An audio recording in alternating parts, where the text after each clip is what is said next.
Thanks for watching. If you're an advisor and want to learn more about how Avidian may be able to help you, please visit our website at avidianwealth.com and click the Partner with Avidian link. For more great content, also follow us on LinkedIn and YouTube.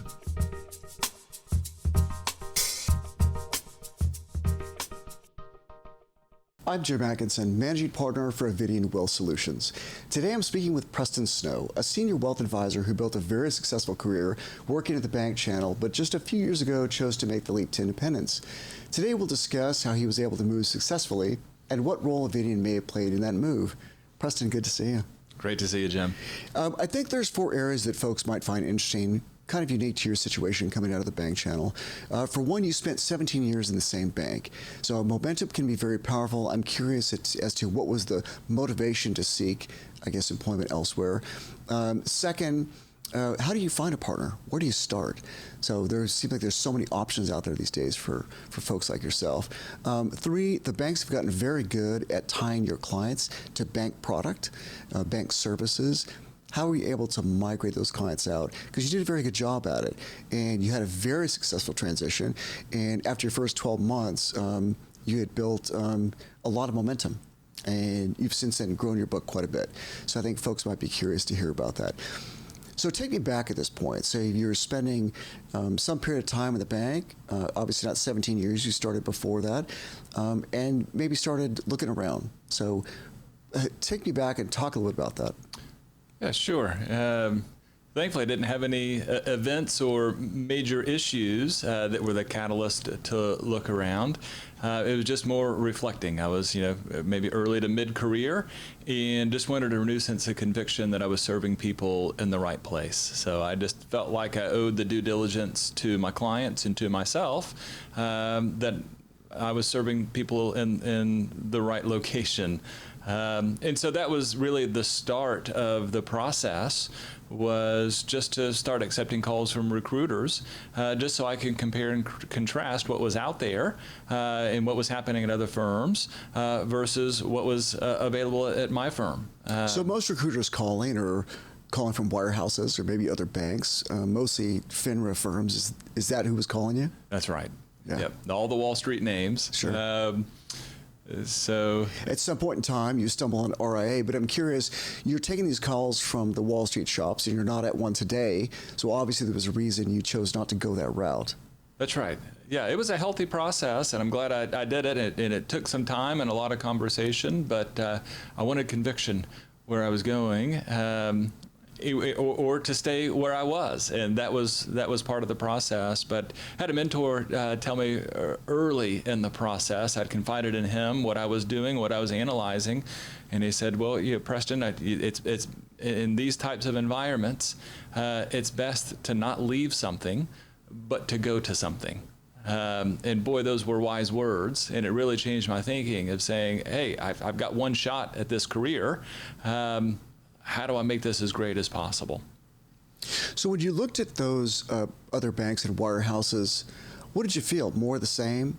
Kind of, I might be going for a check, but maybe kind of the same environment for my clients?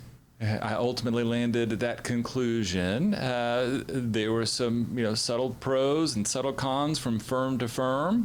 Met some really nice and interesting people along the way. But in putting my clients first and saying, what is their experience? And they're going to ask me, why did I move? After evaluating the options, it really felt like it was a move next door. The product offerings weren't that different. The business model wasn't that different. The regulatory environment wasn't any different. So in many ways, it felt like a move next door. Right. So somehow you get interested in the RIA channel, and I'm guessing most of your time spent at the bank, you maybe were familiar with it, but didn't know what it was all about, and you start to explore it. How did that occur? That's right. So the first part of the process was evaluating the Wall Street firms, and had ruled that out as a move next door, and didn't feel that I could answer to my clients as to why I made the move there. But I wanted to have conviction that I was doing this the right way in the right place, and felt like there may be something else out there. And doing a lot of reading, FA Magazine, something I read every month, does a great job of highlighting the RIA channel, the independent side, and it stoked my interest a bit, and have a little bit of an entrepreneurial spirit. And so I said, well, I've ruled out the Wall Street world as far as making a move. Let's explore this independent channel a little bit and see if the grass might be a little greener. So, and as I recall, though, as you're going through this search, you start to think that maybe you'd like to start your own firm. Well, that was a process of elimination, right? So I was running a full practice, pretty well near capacity as far as client load and client responsibilities. And so I did do a search there in my local community to see if there were any independent RIA shops that were up and running that I would be comfortable with, and merging in there, doing a tuck-in. There weren't any. There was a couple of names out there, but nobody doing this in a way or a fashion that I was comfortable with. So there wasn't the right fit. I knew I wanted to stay close to my client base, which is a suburb of Houston, and wasn't interested in commuting downtown or some other location. So by process of elimination, I said, well, if it's not here, I'm liking what I'm finding in the independent space. The RA channel's resonating a bit. Maybe I should look to create one on my own. So that's how that ball started moving, and sure. I was doing some due diligence down that path. A lot of folks ultimately find that by starting, you were at capacity already, so to then add wearing 6 or 7 or 8 hats starting a firm may not be the most efficient choice or the best one for the clients. Is that what you kind of landed on? Was that the conclusion? That's it. Yeah. It seems like an easy decision to make, but it's one that was months and months in the making of doing due diligence and saying, hey, here's what are all the moving parts? Let's identify them. What can you outsource? How much time does it take to do the due diligence and outsource properly? And just doing some self-reflection, I'd come to the point that said, I can do this, but if I do it, something's going to give. And sure. I didn't want that to be at the cost of my clients or my family, a wife and 2 young boys at the time, or my personal sanity. Sure. So I came to the conclusion that going out on my own at this point in the career with a full client roster may not make the most sense. And so that's where I leaned on the custodian and said, hey, here's where I am. They knew me pretty well at that point in time. And I said, is there anybody that I'm overlooking that maybe they're not here in my zip code, but that's close by that I should connect with? And that's how they made the introduction to the team here at Avidian. They said, well, absolutely. We have a firm in mind that's very like-minded. They think it fits well with your philosophy as to the business and how it should be done. And that's how the introduction was made. But as I recall, they introduced you to more than one firm. There was more than Avidian. You had a few names. That's right. And you researched all of them and settled on Avidian. So what were some of the factors that maybe you found Avidian a little more appealing? I'm very thankful. They provided a short list of firms I should visit with, and again, met some very nice and interesting people, but landed on Avidian. There was a number of reasons for that. But really just boiled down to philosophy, doing holistic and comprehensive wealth management the right way, not just giving it lip service, and then the culture. The people were just a easy and natural fit for me. You talk a lot about client experience. It seems to be one of your primary focuses. So was that a driver for you? And I guess I should say that you now lead the client and advisor leadership team here at Avidian, I think kind of given that title because of your passion for that experience. Was that a factor? Oh, of course. Yeah. You have to put your clients first. You do the right things by them, and always at all times, and everything's going to fall in place. So I always try to put myself in the seat of the client and what their experience and perception may be, and do right by them. So let's roll forward a little bit. It's one thing to have an idea, maybe to find a great firm, and then to choose that, well, I'm going to go RA and this is the way I want to go. But then you've still got to get the clients out, and you've got to get the assets out. And it's not always an easy task. The custodians have some support. Sometimes the firms may or may not.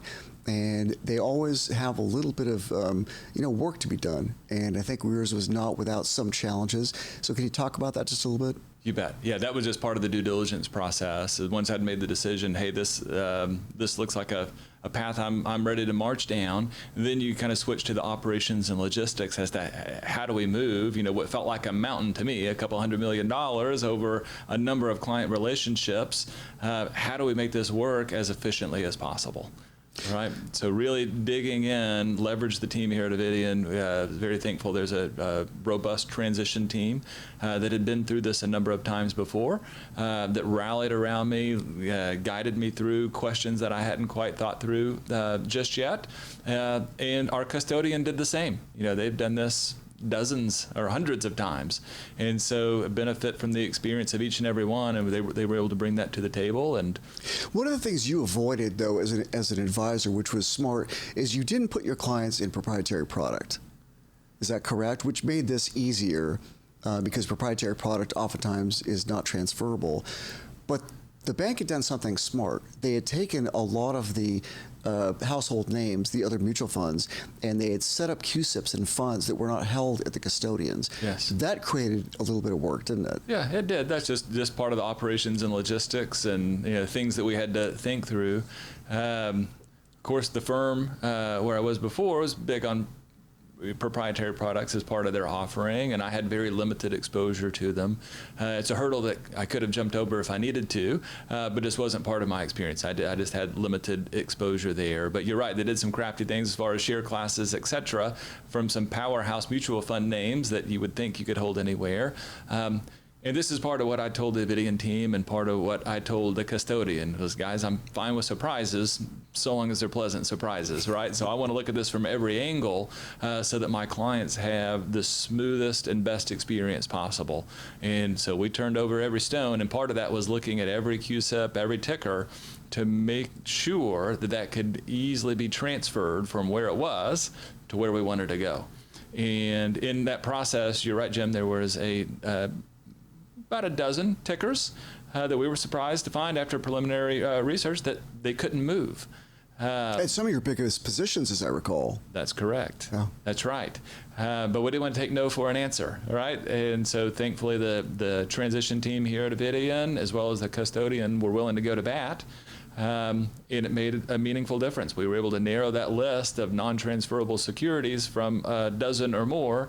I believe there was 2 positions that we ultimately told we've exhausted every option. It's just not going to happen. And thankfully, there was a minimal client experience to that. It was an overwhelming positive move, so not an obstacle for clients. As I recall, some of those were IRAs. So thankfully, that's right. That's right. Yeah. Yeah.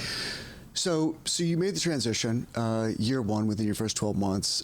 As I recall, you brought over about 113% of what you had targeted, which is wildly successful.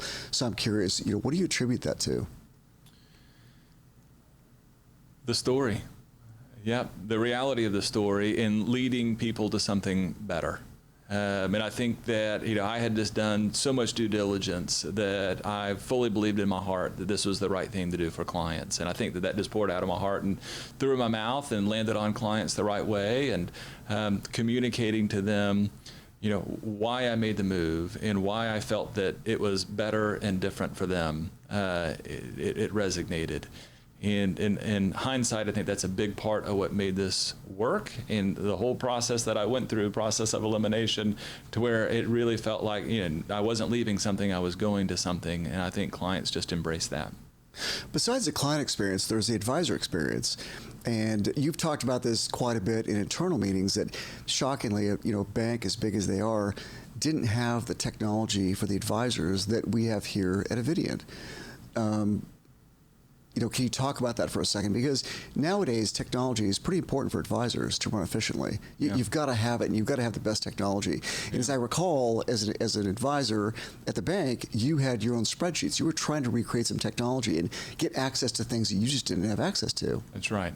Yeah, this all comes down to the analogy that it takes a long time to turn a big ship, right? And we're not a small ship here.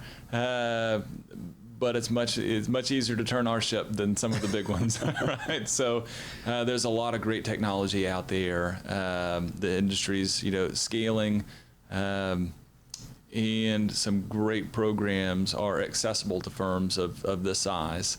So we're just able to make adjustments, and in a pro-business environment, so where things make sense, we're able to bolt that on. And I don't know that we'll ever be done from a technology standpoint. Things are continually evolving. Agreed. We've got a technology leadership team that supports those efforts. Correct. At times, there's technology that's just simply not available. You want something that you just can't get, so you've got to create it.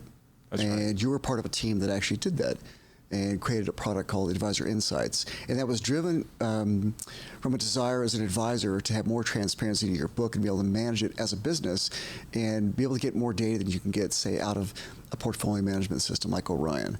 So can you talk about what that is and how you've utilized it?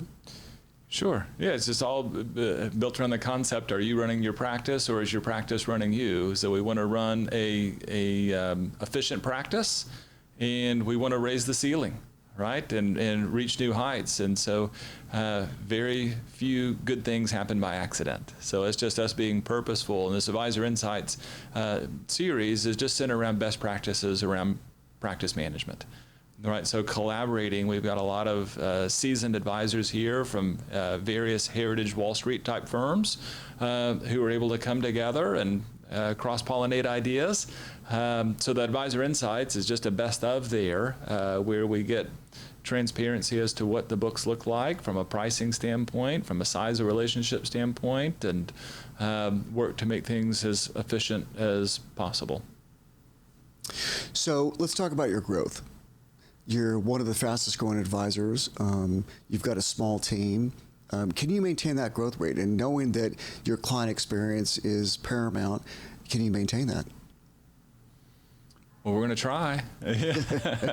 So thankfully, again, we're in a pro-business environment, and we all have finite time and resources, but we're trying to do the right things to scale while still delivering excellent outcomes and an excellent experience for the team and specifically for our clients. But you're right, there are a lot of families in need out there for just good, solid counsel and wealth management that's truly holistic. Preston, how have your clients received moving to Avidian? Are they happy with the transition?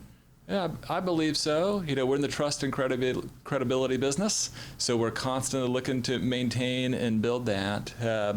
But I think from day one, the message was very well received, and that's part of what I would attribute the success in the transition to, was the story as to why I made the move and why I felt it was in the best interest of the clients.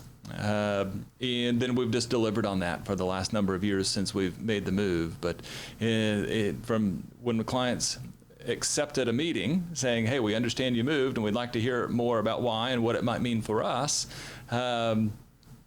they begin to peel back the onion a bit and understand it. And I told them just right up front, hey, if you're willing to sit down, I have a list of questions that I would have if I was in your seat. And my lifetime trusted advisor picked up and moved to a firm that I'd never heard of, right? So they were happy to hear the story and interested because they had a decision to make. Sure. Right? Were they going to sever our relationship and stay comfortable where they were at the bank, who's a household name, right? Or were they going to sever that relationship and make this move with me? So it was a forced decision, which was painful to cause, but one that I ultimately found necessary. Now, how do you deal with that? Because Avidian is not a household name. Some folks may have heard of it, but how do you get around this big bank and stable name to Avidian, a very small brand? Yeah, that's right. I just wanted to point out the differences between the industry, the FINRA wirehouse channel versus the SEC fiduciary channel, right? The independents. And I don't think that the consumer quite understands that today, the retail client. So, that was point one in the discussion agenda, was just to give them an overview of the landscape and point out the differences between being held to a suitability standard versus a fiduciary best interest standard. And they're quite different. And so pointing that out, highlighting it, was eye-opening, I think, for a lot of the clients. And how about the stability? They might just say, Avidian's not a big name. It's not a big brand. How do I know that my accounts and my assets are safe? Yeah. So that was a common question. Hey, how long has this company been around? And thankfully we have some years behind us now and some size and scale and a number of people, but it's a company that they've never heard of. So one of the key pieces in this is the custodians, where we have Fidelity and Schwab. And that resonated very well with clients, saying you're leaving a household brand name, right, that feels nice and warm and comfortable on the surface. What we're able to do is pick up your programs and move them from that household name to a Schwab or Fidelity, also household names. And I guess a lot of them had accounts there, probably. They were very familiar. Some people had accounts there, but once they understood the custodian relationship and what they were responsible for, and that myself and my company would just sign on as their financial advisor, that I could service their Fidelity account the same way I serviced their bank account, it really, you'd see the shoulders drop, and they were put to ease. Preston, congratulations on all your success, and thanks for stopping by and talking to us today. Thanks, Jim. Always a pleasure.